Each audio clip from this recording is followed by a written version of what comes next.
요한계시록 14장 13절에서 20절 말씀을 통해서 땅의 곡식과 포도라는 제목으로 하나님 말씀을 함께 나누겠습니다.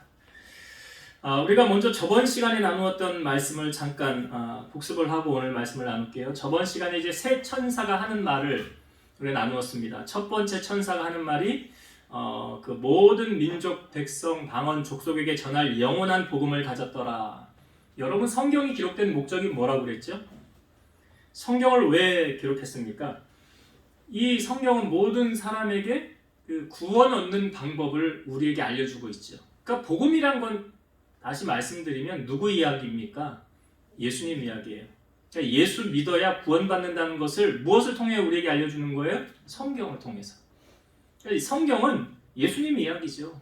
구약은 오실 예시야를 우리에게 보여주는 것이고, 신약은 오신 메시아, 그리고 사도행전 1장에 하늘로 가신 메시아, 그리고 다시 이 땅 가운데 오실, 지금 우리가 사는 시대를 무슨 시대라고 그래요? 종말이라고 그러죠. 말세라고 그러죠. 말세. 그 말세 지말, 세상의 끝은 언제입니까? 주님이 구름 타고 오시면 세상이 끝나는 거예요.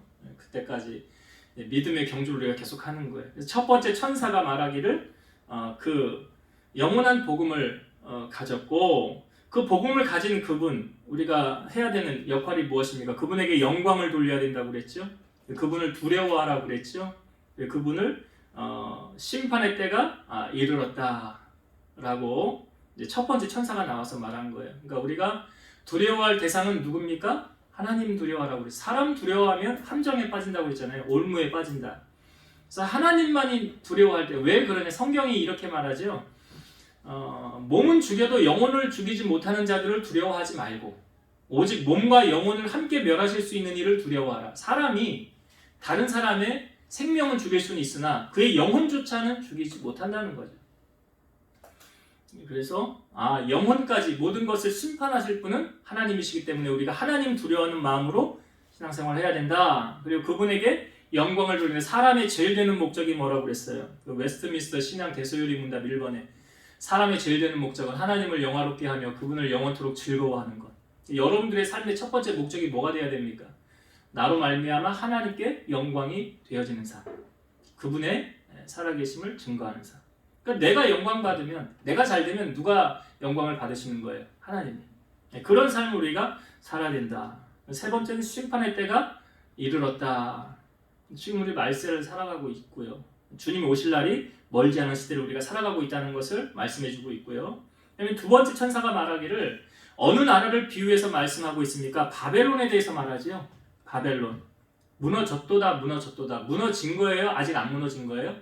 무너졌도다는 과거형이잖아요. 그러니까 과거에 이미 무너졌다는 것은 뭐냐면 하나님의 나라는 영원하지만 세상의 것은 영원한 것이 있어요? 없어요? 없어요. 하나님만이 영원하세요. 그러니까 영원할 것 같았던 그 로마가, 모든 길은 로마로 통한다 하지 않습니까? 영원할 것 같았던 그 로마가 멸망당했어요. 영원하지 않았어요. 그런 것처럼 영원한 것은 하나님만이 영원하고, 이 바벨론에 빗대어서 바벨론하고 로마하고는 이 공통점이 있다고 그랬는데 성전을 파괴한 나라들이에요. 하나님의 성전을. 바벨론도 남유다를 멸망시킬 때 솔로몬이 세운 성전을 멸망시켰었고, 로마도 그 헤롯 성전을, 그 당시 성전을 AD 70년에 멸망을 헐어버린 민족이 바로 로마예요. 그러니까 공통점이 있죠. 하나님을 박해하고 하나님 교회를 핍박하고 믿는 자들을 넘어뜨리려고 하는 그런 세력이 바벨론인데, 그 세력이 영원할 것 같지만 영원하지 않더라. 무너졌다라고 성경은 말하고, 마지막 세 번째 천사가 말한 게 무엇이었습니까? 짐승과 우상에게 표를 받으면 어떻게 된대요? 하나님 나라 들어갈 수 없다.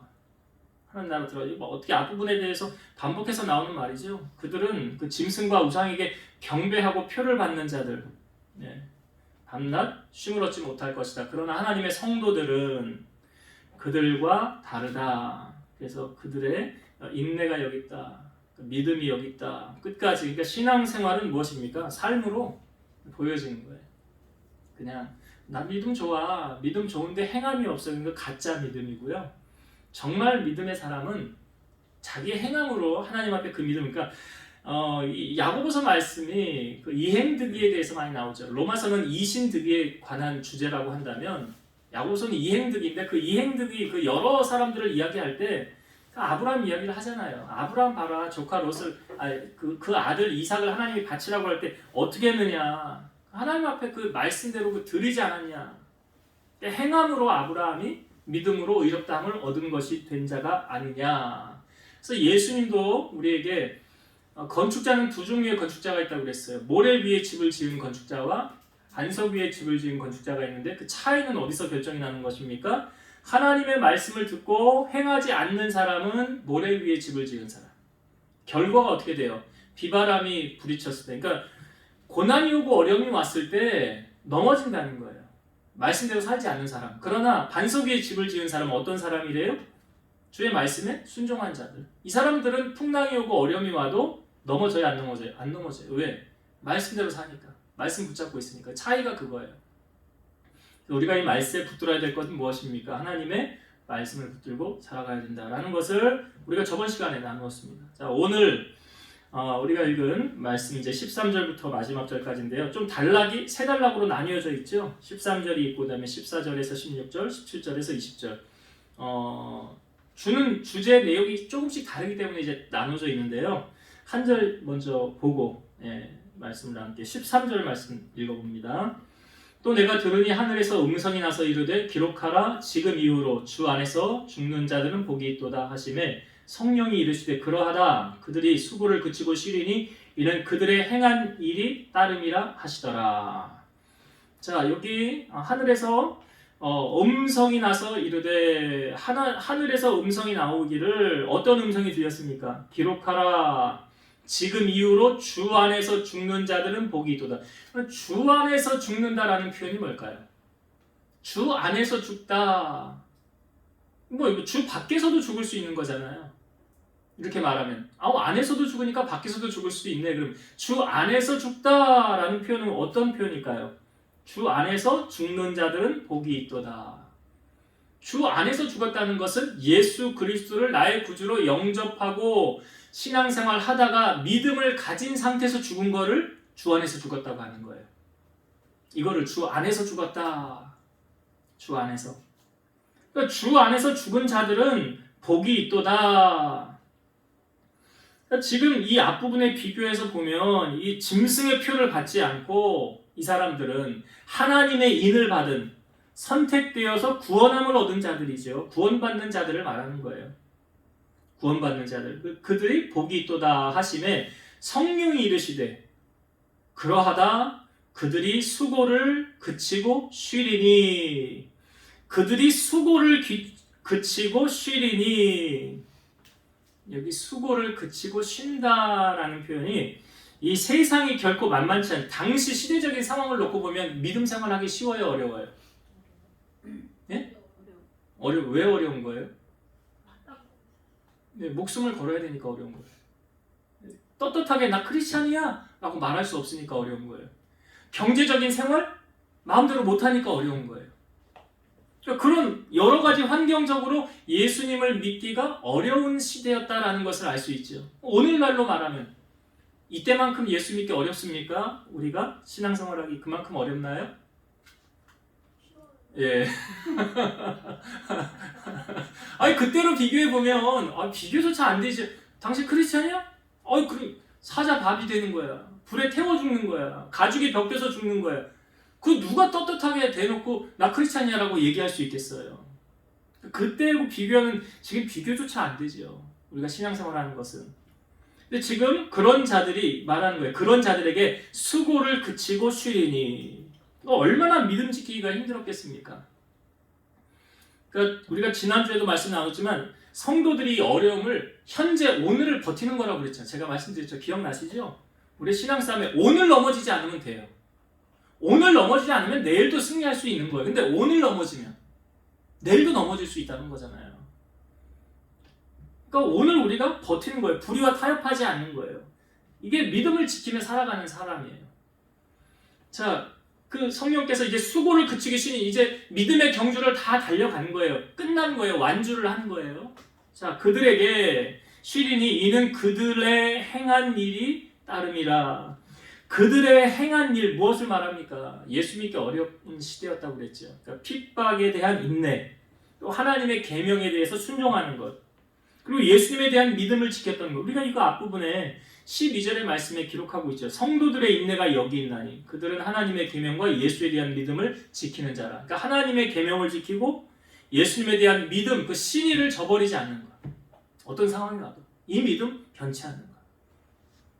그러니까 사탄의 핍박과 고난 중에서도 인내하면서 끝까지 믿음의 경주 나아간 사람들, 이런 사람들이 이제 하나님께서 그들에게 쉼을 주시고 복이 있다라고 말씀하시는 거예요. 13절의 내용이.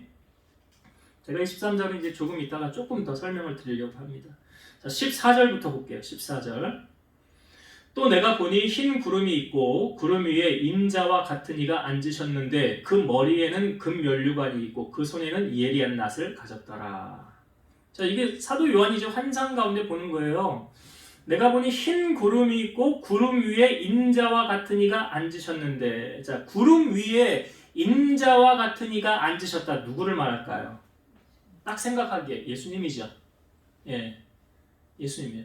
왜냐하면 예수님께서 구름 위에 있는 표현을 자주 하셨어요. 마태복음 24장 30절. 그때에 인자의 징조가 하늘에서 보이겠고 그때에 땅의 모든 족속들이 통곡하며 그들이 인자가 구름을 타고 능력과 큰 영광으로 오는 것을 보리라. 여기서 마태복음 24장의 인자는 누구예요? 예수님이에요. 예수님. 예수님이 구름을 타고 다시 올 것이다 라는 것을 누가 말씀하신 거예요? 예수님이. 여기 14절에 일맥상통하잖아요. 그 뜻이 구름 위에 앉으니. 그러니까 주님은 구름 타고 오신다고 그러는 거예요. 구름 타고. 사람이 구름을 탈 수 있습니까? 저 이단 어디에선 누가 자기가 예언자다 메시아다 말 타는 거는 보여주는데 구름 타는 건 안 보여주더라고. 말은 사람 누구나 다 탈 수 있잖아요. 근데 구름은요, 사람이 타요? 못 타죠. 손오공이나 탔나요? 근데 예수님께서 지금 구름 타고 오신다는 것을 말씀하신 것을 지금 다시 보여주고 있어요. 자, 예수님이 구름 위에 앉으셨고 그 머리에는 금면류관이 있고 그 손에는 예리한 낫을 가졌더라. 예리한 낫. 낫의 용도는 무엇입니까, 여러분? 낫 이렇게 풀 벨 때 이렇게 베잖아요. 싹둑싹둑 자르는 역할을 하는 게 낫 아닙니까? 여기서 말하는 예리한 낫에 대한 의미는 세상에 대한 그리스도의 최후의 심판권을 가지셨다. 최후의 심판권이 누구 손 안에 있느냐? 예수님 손 안에. 최후의 심판. 그것을 강조하는 거예요. 예리한 낫은 풀을 베려는 목적이 아니라 주님이 심판의 주권자이시구나 라는 것. 심판의 주관자시다라는 것. 그것을 예리한 낫을 통해 표현한 거예요. 15절과 16절 같이 읽어볼게요. 또 다른 천사가 성전으로부터 나와 구름 위에 앉은 이를 향하여 큰 음성으로 외쳐 이르되 당신의 낫을 휘둘러 거두소서.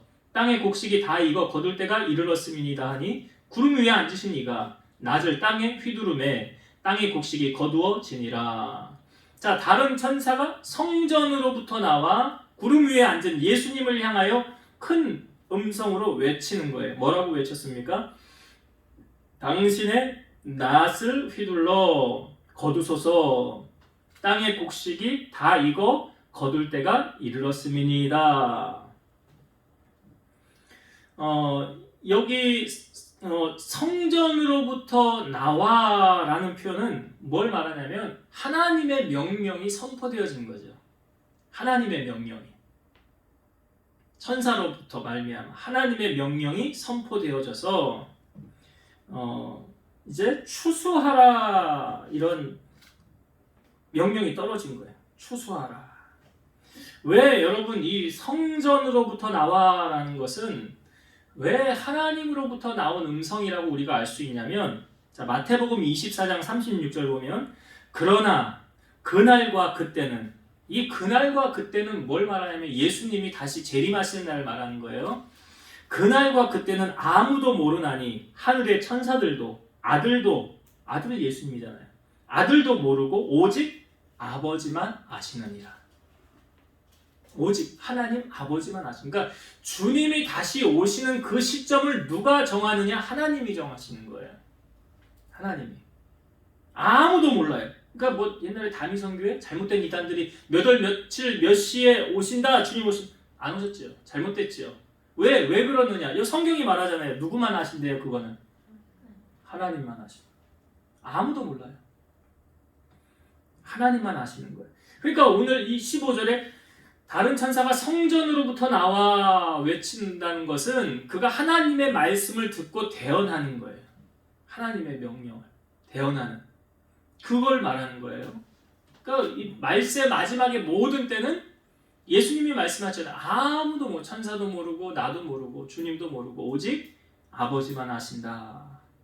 자, 그분이 명령하시기를 어떤 명령을 내렸습니까? 낫을 휘둘러 거두래요. 뭘 거두라고 말합니까? 땅의 곡식이 다 익어 거둘 때가 이르렀음이니라.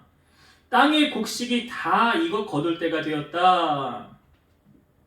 근데 여기서 말하는 땅의 곡식은 뭘 말할까요? 네? 땅에 구원받는 알곡 백성들 말하는 거죠. 16절 구름 위에 앉으시니가 낫을 땅에 휘두르매 땅의 곡식이 거두어지니라. 그러니까 땅의 곡식을 지금 거두고 있죠. 누가요? 주님이.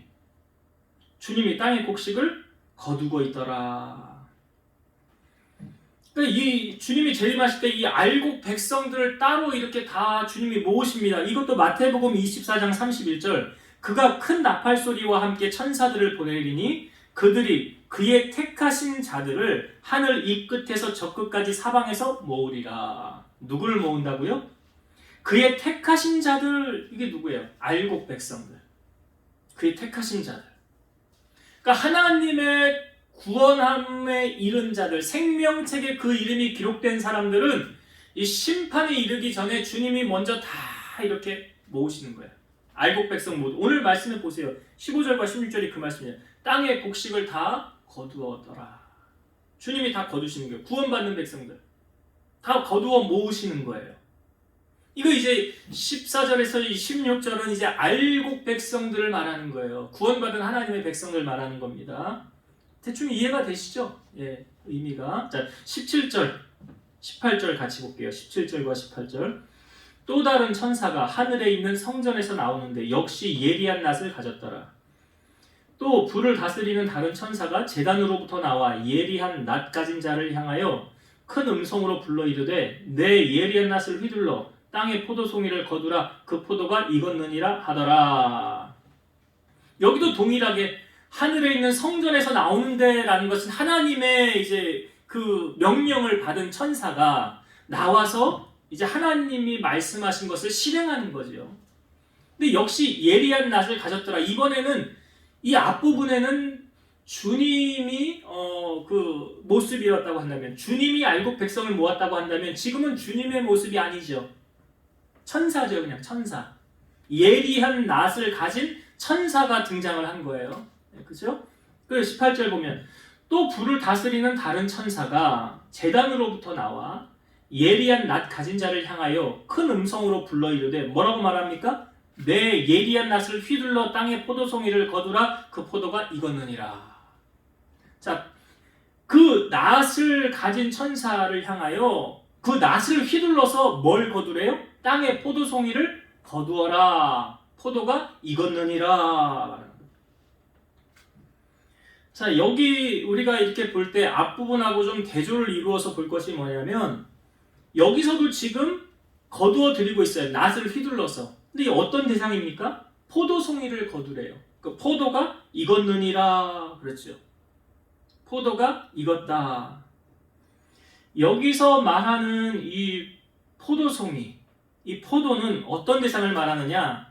악한 자들의 심판과 죄악이 절정에 달하였고 성도들의 부르짖음이 하나님께 상달되어서 최후의 심판이 임박했다는 것을 알려주는 거예요.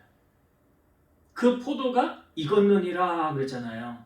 때가 다 됐다는 거예요. 무슨 때요? 하나님의 심판의 때. 19절과 20절을 볼게요. 천사가 낫을 땅에 휘둘러 땅에 포도를 거두어 하나님의 진노의 큰 포도주 틀에 던지매. 자, 천사가 이제 낫을 휘둘러서 포도를 거두죠. 땅에 있는 포도를 거두어서 어디다 놓습니까? 이것을 하나님의 진노의 큰 포도주 틀에 던졌더라. 하나님의 진노의 큰 포도주 틀, 거기 땅에 거둔 포도들을 그 진노의 포도주 틀 안에 다 던져 넣은 거예요. 20절.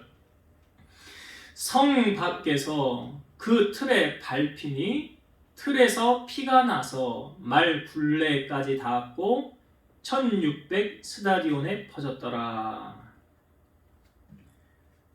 지금 여기 그 포도들이 그 포도주 틀 안에서 밟혔다. 틀에 밟혔다. 이 어떤 모습을 우리에게 보여주고 있습니까? 이 짐승과 사탄을 추종하는 모든 불신자들이 이 성도들을 그 전에 막 괴롭히고 핍박했던 그런 사람들이 이제 하나님의 혹독한 심판을 지금 당하게 되는 거죠. 하나님의 심판. 여기 20절에 성 밖에서라는 표현이 있잖아요. 성 밖에서. 이 성이라는 것은 새 예루살렘, 하나님이 우리를 위해서 구원받은 백성들을 위해서 예비한 새로운 성, 하나님의 성. 구원받은 성도들이 거하는 곳이라고 한다면 그 성 밖이다라고 말하고 있잖아요.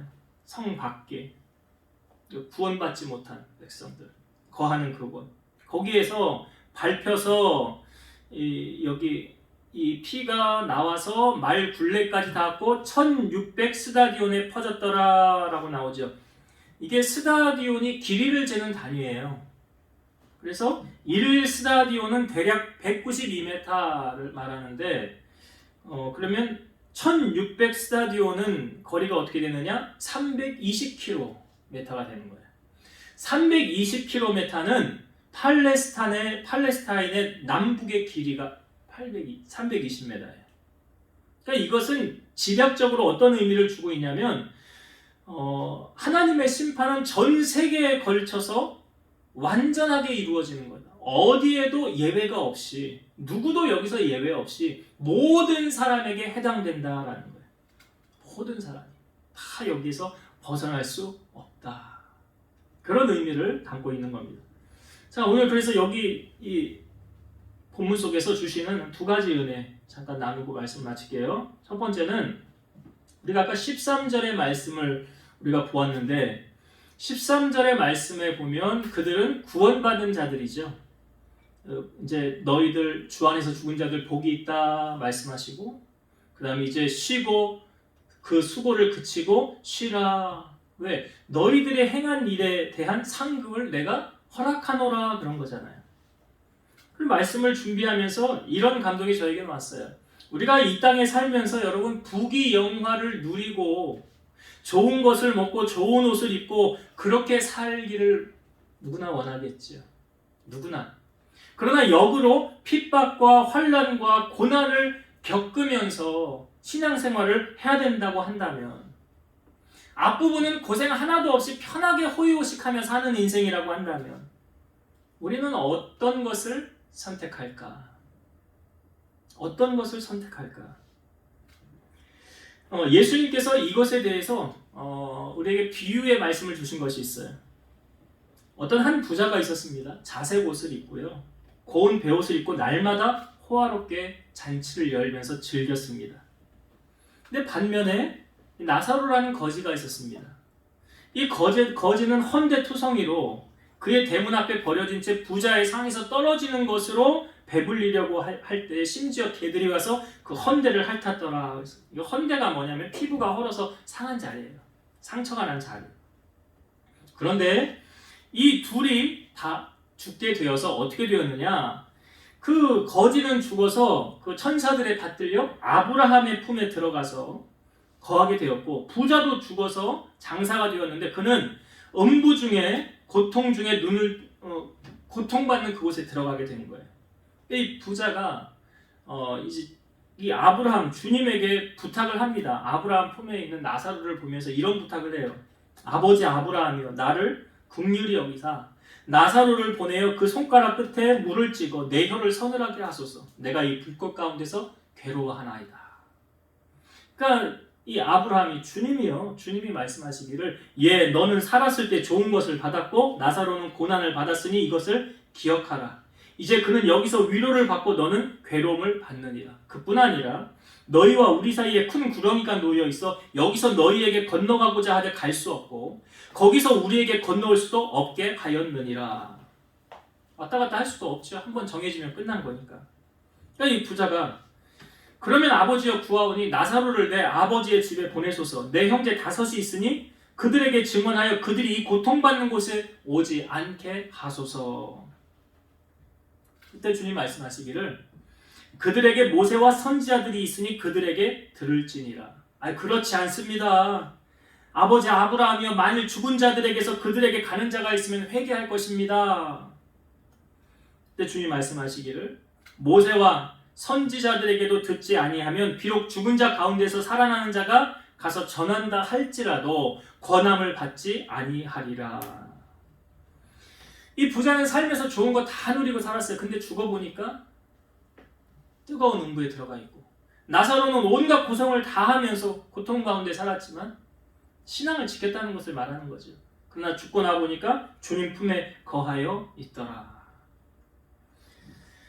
여러분, 세상이 즐겁고 세상에서 모든 좋은 것을 누리고 살고 있다고 한다면 하나님 나라가 기다려질까요?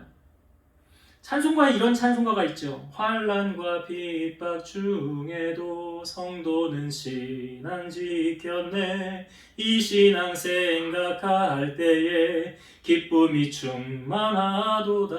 성도의 신앙 따라서 죽도록 충성하겠네. 여러분, 이 땅에서의 잠깐 즐거움, 호화호식, 호의호식 그런 것을 택하시겠습니까? 아니면 영원한 하나님의 나라에서 주님과 함께 왕노릇하고 잔치하는 그것을 선택하시겠습니까? 물론 이 땅에서 우리가 다 이렇게 거지처럼 어려움을 겪으라는 말은 아니에요. 중요한 것은 끝까지 믿음을 지키며 살아가는 자, 그 자만이 하나님의 나라에 입성할 수 있다. 그래서 믿음의 선한 싸움에서 승리자가 되어야 된다. 사도 바울은 디모데후서 4장 7절 8절에서 나는 선한 싸움을 싸우고 나의 달려갈 길을 마치고 믿음을 지켰으니 이제 후로는 나를 위하여 의의 면류관이 예비되었으므로 주 곧 의로우신 재판장이 그날에 내게 주실 것이며 내게만 아니라 주의 나타나심을 사모하는 모든 자에게도니라. 사도 바울은 선한 싸움 싸우고 달려갈 길을 마치고 믿음을 지켰다. 여러분, 끝까지 믿음 지켜야 되는 거예요. 신앙생활 조금 하다가 마는 게 아니에요. 끝까지 달려가는 거예요.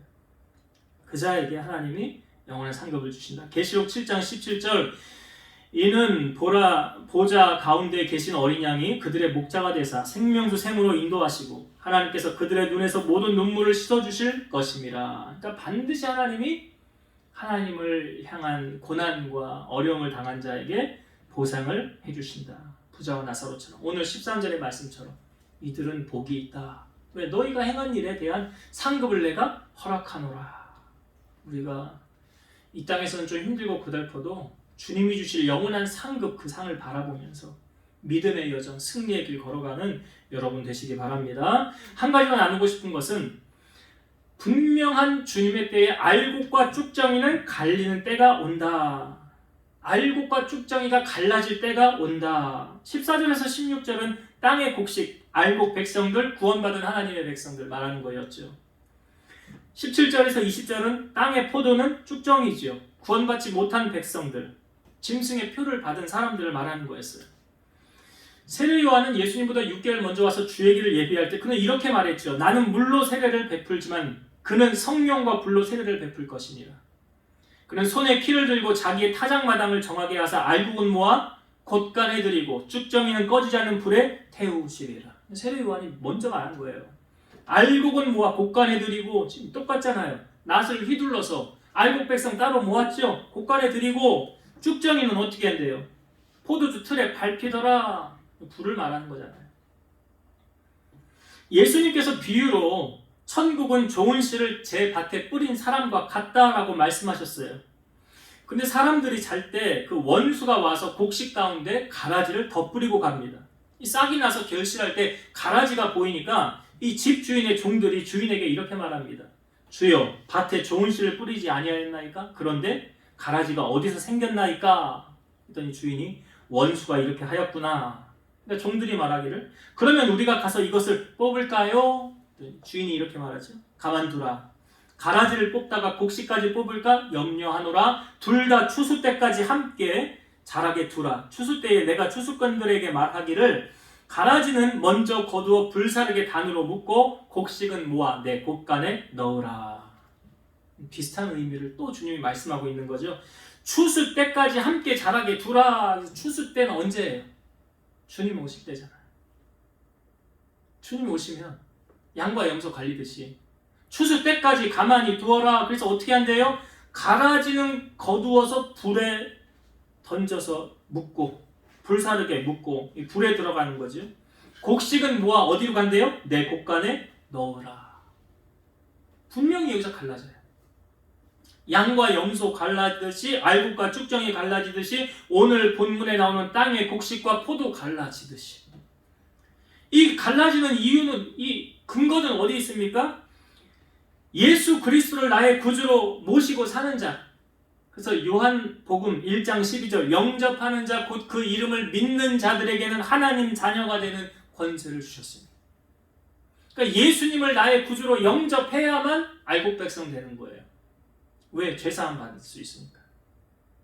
그래서 아들이 있는 자에게는 생명이 있고 하나님의 아들이 없는 자에게는 생명이 없느니라. 다른 말로 심판을 받게 되는 거예요. 우리가 신앙생활하면서 여러분 이거 한 가지는 꼭 점검을 하면서 살아야 돼. 나는 오늘 죽어도 천국 간다. 이 믿음 있으시죠? 이 믿음 있어야지. 예수님 나의 주인이시고 나의 구원자시고 나를 인도하실 분이시다. 나는 오늘 죽어도 천국 간다는 확신을 가지고 우리가 신앙생활을 해야 되는 거예요. 여러분 다른 건 다 못해도 다른 건 다 못한다 할지라도 구원 열차만큼은 꼭 타야 되지 않겠습니까? 가봐야 알겠어요. 성경이 지금 계속 말하고 있는데 영원히 타는 불타는 고생하는 지옥이 있고 영원한 불이 있고 주님과 함께 영원히 왕 노릇하는 제사장 노릇하는 영원한 하나님의 나라 새 예루살렘이 기다리고 있다는 거예요.